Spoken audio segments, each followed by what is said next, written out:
हर हर महादेव भक्तों, सावन सोमवार के दिन दिखते हैं यह 7 संकेत तो समझ जाइए महादेव आप पर प्रसन्न है। आज की इस वीडियो में हम उन्हीं संकेतों के विषय में जानने वाले हैं। दोस्तों, एक समय की बात है, भगवान शिव और माता पार्वती कैलाश पर्वत पर बैठकर चर्चा कर रहे होते हैं। तब देवी पार्वती महादेव से कहती हैं कि हे स्वामी, श्रवण का महीना आपको अत्यंत प्रिय है और जो भी भगत इस महीने में व्रत करते हैं आप उन पर सदैव अपनी कृपा दृष्टि बनाए रखते हैं। किंतु हे प्रभु, इस विषय में मेरे मन में एक शंका उत्पन्न हो रही है जिसका उत्तर मैं आपसे जानना चाहती हूँ। भगवान शिव कहते हैं कि हे पार्वती, तुम्हारे मन में जो भी शंका हो उसे निसंकोच होकर पूछ लो। तुम्हारी हर शंका का समाधान करना मेरा कर्तव्य है। तो देवी पार्वती कहती हैं कि हे प्रभु, जब आप अपने भक्तों पर प्रसन्न होते हैं तो उन्हें किस प्रकार के संकेत देते हैं? आप स्वयं तो उन्हें दर्शन देने नहीं जाते हैं, तो फिर भक्तों को कैसे पता चलेगा कि आप उन पर प्रसन्न हैं? ऐसे कौन से दिव्य संकेत हैं जिनसे आपके भगत समझ सके कि आपने उनकी पूजा को स्वीकार किया है और आप उन पर प्रसन्न हैं? तो भगवान शिव कहते हैं, हे पार्वती, आज तुमने उत्तम प्रसन्न किया है। यह सत्य है कि जब भी मैं किसी भक्त पर प्रसन्न होता हूँ तो उसे मेरे दिव्य संकेत अवश्य ही प्राप्त होते हैं। जब भी मेरा कोई भक्त सच्चे मन से मेरी पूजा करता है तो उस पर प्रसन्न होकर मैं उसे दिव्य संकेतों के द्वारा ये समझाने का प्रयास करता हूँ कि मैं उसकी भक्ति से प्रसन्न हूँ। हे देवी, उन दिव्य संकेतों के बारे में बताने से पहले मैं तुम्हें एक प्राचीन इतिहास सुनाता हूँ। यह कथा पूर्व काल में एक ब्राह्मण दत्त की है जो मेरा परम भगत था। उसकी भक्ति से मैं अत्यंत प्रसन्न था और मैंने उसे कई संकेत भी दिए थे, परंतु वह उन्हें समझ ही नहीं पाया। इस प्राचीन कथा के माध्यम से तुम्हें यह पता चल जाएगा कि वे दिव्य संकेत कौन से हैं। जो भी मनुष्य इस प्राचीन कथा को ध्यान से सुनता है, व्यक्ति के सारे पाप नष्ट हो जाते हैं, उसके घर में सुख समृद्धि आती है। तो भक्तों, आप कथा को पूरा सुनिएगा। फिर माता पार्वती कहती है कि हे प्रभु, मुझे वह कथा सुनाइए, मैं उस कथा को पूरा अवश्य सुनूंगी। आपके मुख से इस कथा को सुनना बड़े ही सौभाग्य की बात है। फिर महादेव देवी पार्वती को वह प्राचीन कथा सुनाते हैं। इस कथा में उन महत्वपूर्ण दिव्य संकेतों के बारे में बताया गया है, इसीलिए आप इस कथा को पूरा जरूर सुनिएगा, क्योंकि आधा अधूरा ज्ञान घातक होता है। तो हे महादेव, जो भी इस कथा को पूरे ध्यान से सुनेगा वह इस वीडियो को लाइक करेगा, उसकी झोली खुशियों से भर देना, उसके परिवार को सदा ही स्वस्थ रखना। कमेंट में हर हर महादेव भी जरूर लिखिएगा। हमारे चैनल को भी सब्सक्राइब जरूर कर लीजिएगा। तो चलिए इस महान कथा को आरंभ करते हैं। महादेव कहते हैं कि पार्वती, अब तुम इस कथा को पूरे ध्यान से सुनना। प्राचीन समय की बात है। विराजपुर नगरी में एक परमदत्त नाम का ब्राह्मण रहता था। वह मेरा बहुत बड़ा भगत था। उसका आचरण पवित्र और साधारण था। वह प्रतिदिन शिवलिंग की पूजा भी किया करता था। उसकी भक्ति निस्वार्थ थी और वह सदैव दूसरों की सहायता के लिए तत्पर रहता था। उसकी एक पत्नी और पुत्र थे जिनसे वह बहुत ही प्रेम करता था। वह ब्रह्मदत्त सदाचारी, गुणी और शास्त्रों का ज्ञाता था। वह नित्य शिव पुराण का पाठ भी किया करता था। ब्रह्मदत्त महादेव के हर सोमवार का व्रत करता था। वह शिवरात्रि के व्रत को निर्जल रहकर पूर्ण करता था। वह रोज मेरे मंदिर में जाता था और मेरी पूजा करता था। वहाँ की साफ सफाई भी वह किया करता था। मंदिर में आने वाले भक्तों की सेवा करता। इस प्रकार से ब्रह्मदत्त ने बड़ी ही सेवा और भक्ति भाव करके मुझे प्रसन्न कर लिया। महादेव कहते हैं कि हे देवी, जो मनुष्य परोपकार करता है, प्राणियों पर दया दिखाता है, वह मुझे सबसे अधिक प्रिय होता है। ब्रह्मदत्त में वे सभी लक्षण थे जो मेरे सबसे प्रिय भक्तों में होने चाहिए और इसी कारण से मैं उसकी भक्ति से अत्यंत प्रसन्न था। इसीलिए मैंने उसे अनेक प्रकार के संकेत दिए। मैंने संकेतों के माध्यम से ब्रह्मदत्त को समझाने का कई बार प्रयास किया। वह मेरे द्वारा दिए गए संकेतों को दुर्लभ कर दिया करता था। महादेव कहते हैं कि हे देवी, मैं तुम्हें उन संकेतों के बारे में बताता हूँ जो मैंने ब्रह्मदत्त को दिए थे। सबसे पहला संकेत मैंने उसे चंद्रमा के स्वरूप में दिया था। प्रत्येक सोमवार की सुबह ब्रह्म मुहूर्त में ब्रह्मदत्त की नींद खुलती थी और वह आकाश में चमकते हुए चंद्रमा को देखता। यह दृश्य उसके मन में शांति और सुख का अनुभव कराता। लेकिन वह मेरे द्वारा दिए गए इस संकेत को समझ ना सका और इस संकेत के फलस्वरूप उस दिन उसने अपने गांव में एक महत्वपूर्ण व्यापारिक सौदा किया जो उसके लिए बहुत ही लाभदायक रहा। और यह संकेत भगवान शिव का था कि ब्रह्मदत्त के जीवन में खुशियां आने वाली है और उसका भाग्य प्रबल होगा। महादेव कहते हैं कि हे देवी, फिर मैंने उसे दूसरा संकेत यानी कि सफ़ेद नंदी के रूप में दिया। एक अन्य सोमवार ब्रह्मदत्त अपने घर में शिव मंदिर के लिए निकला और फिर उसे रास्ते में सफ़ेद नंदी के दर्शन हुए। नंदी को देखकर उसका मन प्रफुल्लित हो गया, लेकिन उसने इसे भी साधारण घटना समझकर नज़रअंदाज कर दिया और इस संकेत के फलस्वरूप उस दिन उसके एक पुराने मित्र ने उसकी सहायता की और उसकी सभी आर्थिक समस्याओं का समाधान भी कर दिया। यह संकेत था कि भगवान शिव का आशीर्वाद उसके साथ है और उसकी समस्याएं समाप्त होने वाली हैं। महादेव कहते हैं कि हे देवी, अब मैंने उसे तीसरा संकेत नागराज के रूप में दिया। कुछ सप्ताह बाद एक सोमवार को ब्रह्मदत्त अपने गांव के पास स्थित शिव मंदिर में जा रहा था।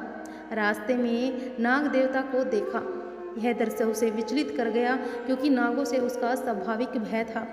फिर भी उसने इसे भगवान शिव का संकेत नहीं माना और इस संकेत के फलस्वरूप उस दिन उसे एक अप्रत्याशित स्रोत से धन प्राप्त हुआ जिसने उसकी धन से जुड़ी सभी समस्याओं का समाधान कर दिया। यह संकेत था कि ब्रह्मदत्त की धन से जुड़ी समस्याओं का अंत होगा और उसकी दरिद्रता का नाश भी होगा।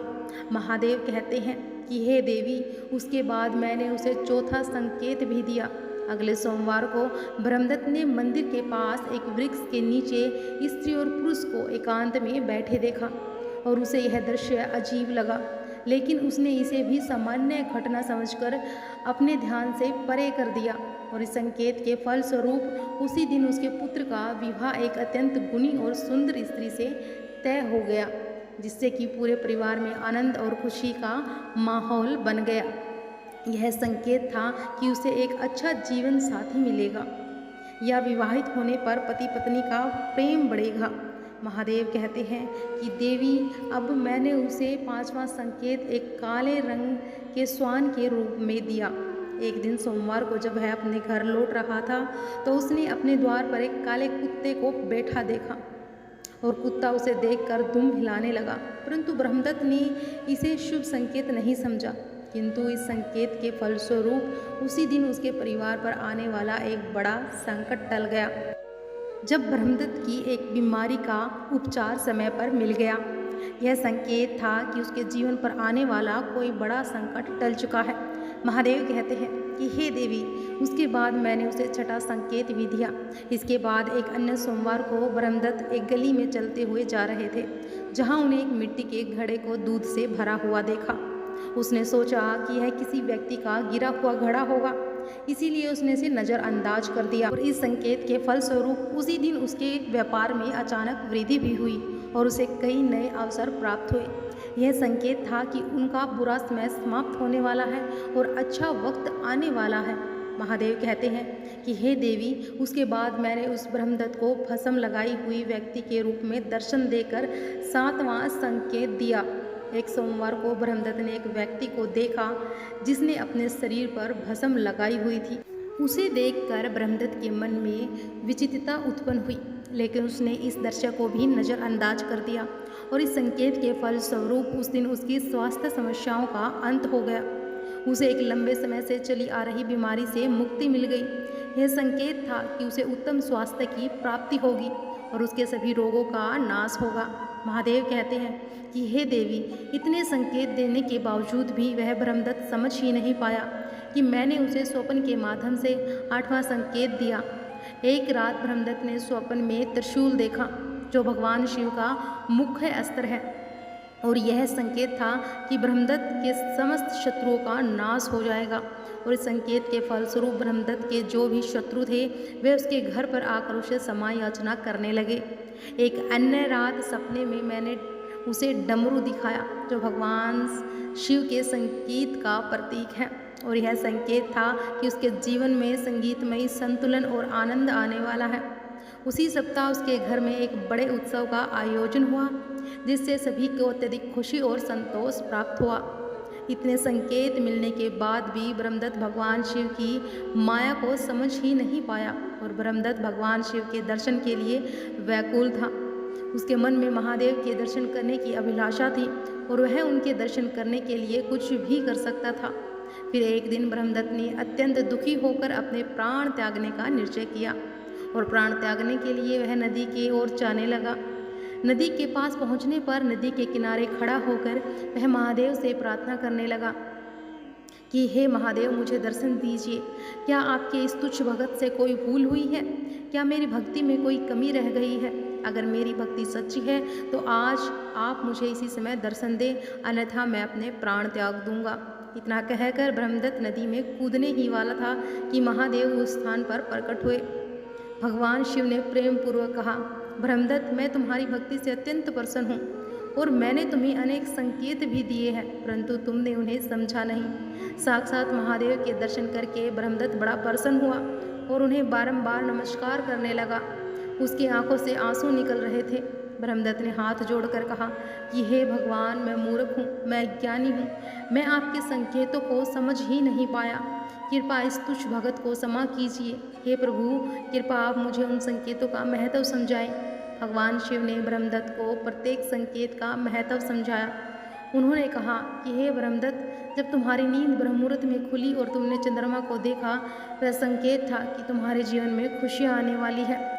सफ़ेद नंदी के दर्शन का अर्थ था कि मेरी कृपा से तुम्हारी सारी समस्याएं समाप्त हो चुकी है और नाग देवता के दर्शन से तुम्हारे धन से जुड़ी समस्याओं के अंत का संकेत था और वृक्ष के नीचे स्त्री और पुरुष का बैठा देखना संकेत था कि तुम्हें एक अच्छा जीवन साथी मिलेगा और काले कुत्ते के द्वार पर आना तुम्हारे जीवन पर आने वाले बड़े संकट के टल जाने का संकेत था और मिट्टी के घड़े का दिखाई देना यह बताता है कि तुम्हारा बुरा समय समाप्त होने वाला है और भस्म लगाए हुए व्यक्ति के दर्शन का अर्थ था कि तुम्हें उत्तम स्वास्थ्य की प्राप्ति होगी और त्रिशूल और डमरू का स्वप्न में दिखना तुम्हारे जीवन में शक्ति, संतुलन और आनंद का प्रतीक था।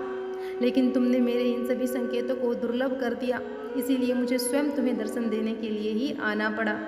ब्रह्मदत्त ने यह सब सुनकर भगवान शिव के चरणों में सिर झुकाया और कहा कि हे भगवान, मैं आपकी कृपा को समझ ही नहीं पाया, मुझे क्षमा करें। भगवान शिव ने उसे आशीर्वाद दिया और ब्रह्मदत्त, अब तुम मुझसे क्या चाहते हो? तो ब्रह्मदत्त ने कहा कि हे भगवान, मुझे कुछ नहीं चाहिए, केवल मुझे अपने चरणों की सेवा करने का अवसर दें, मुझे कैलाश पर ले चलें। तो भगवान शिव ने उसकी भक्ति और आचरण की सराहना की और कहा, तुम्हारी इस इच्छा को मैं अवश्य पूरा करूँगा। अब से तुम और तुम्हारा परिवार कैलाश पर निवास करोगे। तो बोलिए हर हर महादेव। देवी पार्वती ने भगवान शिव की कथा सुनकर कहा कि हे स्वामी, आपकी इस कथा ने मुझे अत्यंत प्रभावित किया है। मैं समझ गई कि आपके भक्तों पर प्रसन्न होने के संकेत कितने महत्वपूर्ण होते हैं। भगवान शिव ने मुस्कुराकर कहा, हे देवी, यह सत्य है, मेरे भक्तों को इन संकेतों को समझना चाहिए और अपनी भक्ति में अड़िग रहना चाहिए, यही उनके जीवन में सुख और समृद्धि लाएगा। इस प्रकार भगवान शिव और माता पार्वती का संवाद समाप्त हुआ और भक्तों यह शिक्षा मिली कि भगवान के संकेतों को समझना और उनकी भक्ति में अड़िग रहना ही सच्चा धर्म है। इस प्रकार से महादेव ने देवी पार्वती को उन दिव्य संकेतों के विषय में बताया और भगवान शिव आपके साथ ही रहते हैं, वे सदैव आपके संकेतों के माध्यम से समझाने का प्रयास करते हैं। अगर आपको भी ऐसे संकेत मिलते हैं तो कमेंट बॉक्स में ज़रूर बताएं। वीडियो को लाइक करें, शेयर भी करें और चैनल को सब्सक्राइब भी जरूर कर लें। हर हर महादेव कमेंट में ज़रूर लिखें। हर हर महादेव।